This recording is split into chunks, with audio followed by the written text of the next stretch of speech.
What I eat in Thrissur ചെയ്താലോ എന്ന് ആലോചിച്ചിട്ട് വാഫി ഹൗസിലാണ് 2 മണിയായിട്ട് വന്നത്. നല്ല വിശപ്പുള്ളതുകൊണ്ട് പിസ്താഷ്യോ ബ്രൗണി ഓർഡർ ചെയ്തു.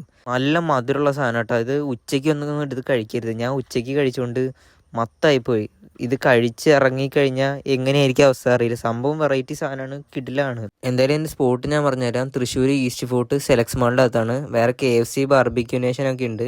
പിന്നെ വൈകിട്ട് 4 മണിയായപ്പോൾ തൃശ്ശൂർ എക്സിബിഷൻ നടക്കണമെന്ന് പറഞ്ഞപ്പോൾ ഞാൻ ഭയങ്കര എക്സൈറ്റഡ്. എക്സ്പോടെ തന്നെ. ഈ എക്സിബിഷൻ്റെ പ്രത്യേകത എന്ന് പറഞ്ഞാൽ ഒരുപാട് സംഭവങ്ങളുള്ളത്. അത് നമ്മൾ കയറി കഴിഞ്ഞാൽ ഇറങ്ങാൻ തോന്നില്ല. ഫുഡ് കോർട്ടുകൾ, സ്റ്റുഡൻസിന് വേണ്ടിയിട്ടുള്ള കൾച്ചറൽ പ്രോഗ്രാംസ്, ഫെസ്റ്റുകൾ. ഫുഡ് കോർട്ടുകൾ തന്നെ ഒരു 8 ഉണ്ട്. ഒരു പഴംപൊരിയും കട്ട്ലറ്റും പിന്നെ ഒരു കോഫി ഓർഡർ ചെയ്തത്. നേരത്തെ കഴിച്ച പിസ്താഷ്യോ ബ്രൗണിയിലെ കിക്ക് ഇതുവരെയായിട്ട് മാറിയിട്ടുണ്ടായില്ല. പിന്നെ കുറച്ച് കഴിഞ്ഞ് ഡ്രോയിങ് കോമ്പറ്റീഷൻ ഉണ്ടായിരുന്നു. എനിക്ക് വരയ്ക്കാൻ ഭയങ്കര ഇഷ്ടമുള്ളതുകൊണ്ട് ഈ ഡ്രോയിങ് കോമ്പറ്റീഷൻ കണ്ടപ്പോൾ പണ്ടത്തെ എന്നെ ഓർമ്മ വന്നേ. ശരിക്കും പറഞ്ഞാൽ ഇന്ന് ഭയങ്കര ഹാപ്പിയായി. ഞാൻ ആഗ്രഹിച്ച പോലെ ഈ ദിവസം നടന്നു. ഇങ്ങനെ ഒറ്റയ്ക്ക് യാത്ര ചെയ്ത് ഓരോരോ കാര്യങ്ങൾ എക്സ്പ്ലോർ ചെയ്യുക എന്നുള്ളത് എൻ്റെ ഒരു ഹാപ്പിനെസ് ആണ്. അവിടെ നിന്ന് ഇറങ്ങി നാട്ടിൽ നിന്ന് വിരുന്ന് എന്ന് പറഞ്ഞ റെസ്റ്റോറൻറ്റിലെത്തി. രാത്രി മിതമായ ഭക്ഷണം കഴിക്കണമെന്ന് വിചാരിച്ചിട്ട് ബീഫ് ഫ്രൈഡ് റൈസും ഒരു നോർമൽ അൽഫാമും ഓർഡർ ചെയ്തത്. ബീഫ് ഫ്രൈഡ് റൈസ് കുഴപ്പമില്ലായിരുന്നു. അതിൽ മിക്സഡ് ആയിട്ട് എഗ്ഗിൻ്റെ ഐറ്റംസ് ഉണ്ടായിരുന്നു. ബീഫ് നൂഡിൽസാണ് ആദ്യം ഓർഡർ ചെയ്തത്, പക്ഷേ മാറ്റിയതാണ് ഞാൻ. എന്തായാലും അത് ഓർഡർ ചെയ്താൽ മതിയായിരുന്നു.